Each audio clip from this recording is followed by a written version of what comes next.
Se você costuma jogar jogos de terror e é fã desse estilo assim como eu, há uma grande possibilidade de você já ter ouvido o nome Deadly Premonition. E provavelmente não foi acompanhado de elogios. Jogar o nome desse game no Google vai te levar para vídeos de jovens jogando ele e tratando como meme, críticas massacrando todos os aspectos envolvidos na experiência, ou pessoas falando de como é um clássico cult, o famoso de tão ruim fica bom. Eu comprei DP numa promoção da Steam por volta de R$ 9 por indicação de um amigo meu que dizia que era um jogo sensacional, muito injustiçado e que a única crítica honesta sobre ele foi do site Destructoid, que deu a ele uma nota 10 de 10. Na época, só o que eu sabia sobre o jogo é que ele era fortemente baseado em Twin Peaks, e mesmo nunca tendo assistido a essa série, eu sabia o que isso significava. A história de DP é a princípio bem simples. O protagonista é Francis York Morgan, um agente do FBI que particularmente escolhe um caso de assassinato em Greenvale, uma pequena cidade no interior de Washington, Estados Unidos. A vítima é Anna Graham, uma jovem de 18 anos, queridinha por toda a cidade, que é encontrada morta em um cenário tão ritualístico quanto brutal. O que atrai York para a investigação do caso é a particularidade do modus operandi do assassino, previamente visto por ele em outros casos no passado, porém estes em estados muito distantes uns dos outros.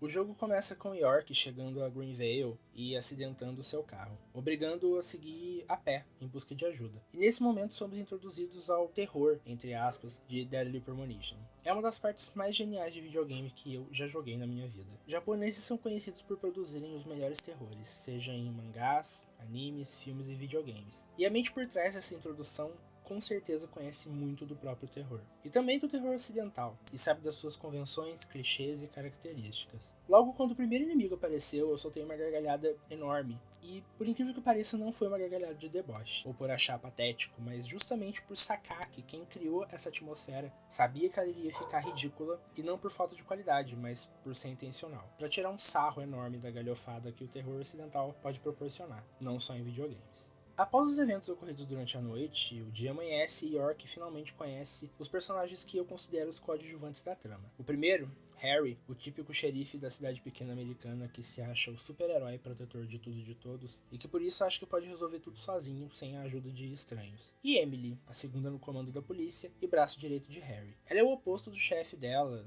ela é muito gentil e compreensiva, mas isso é contrastado pela sua constante necessidade de validação, o que se deve ao fato dela ser uma mulher num ambiente tão machista quanto a polícia. Ambos são carismáticos e têm uma química gigante com York, e durante toda a trama serão essenciais para o desenrolar. Mas não só os coadjuvantes são personagens interessantes. A jornada por Greenvale apresenta ao jogador todos os tipos de pessoas, desde as mais banais, como a dona de um mercadinho local, até os mais malucos, como um ricaço excêntrico que usa um tipo de máscara e fala através do seu empregado, que faz isso de uma maneira extremamente formal, beirando o robótico. Todos eles servem como uma caricatura unidimensional de arquétipos de personagens presentes em filmes desse gênero, algo que lembra muito as primeiras temporadas de Sobrenatural e Arquivo X. E todos eles possuem um pedacinho de história para contar, de uma forma bem orgânica e cativante. Mas na real quem brilha mesmo é o York. Ele e seu amigo imaginário, o Zack, são os personagens que proporcionam os melhores monólogos do jogo, já que a princípio o York fala com ele mesmo, mas isso mais tarde é botado à prova no enredo. Durante o jogo você vai ter que andar de carro várias vezes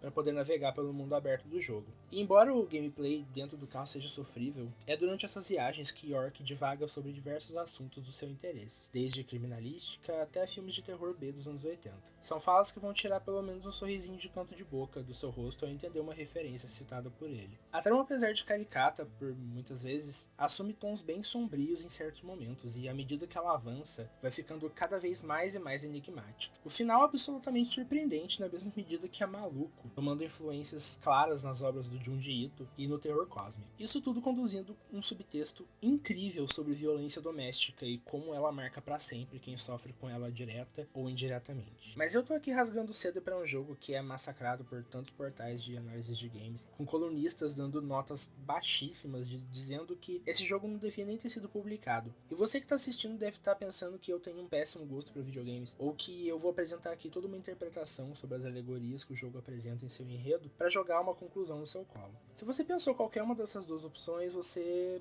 tá errado. DP tem sim razões para figurar como um jogo tecnicamente ruim.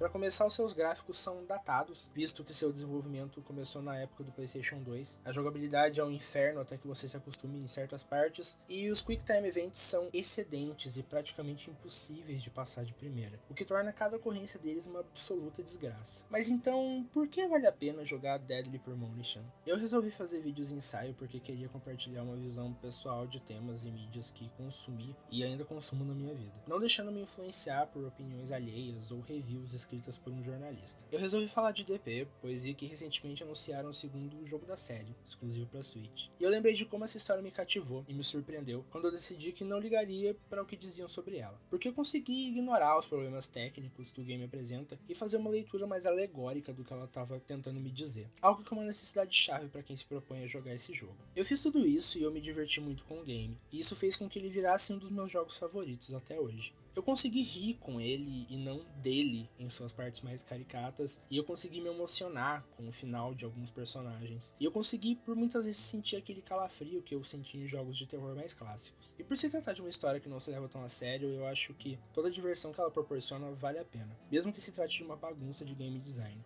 Dê uma chance a Deadly Premonition, você vai ver que a sua estadia em Greenvale vai ser bem surpreendente. E se você resolver conhecer o Sr. Francis York Morgan, chama ele de York. É assim que todos o chamam.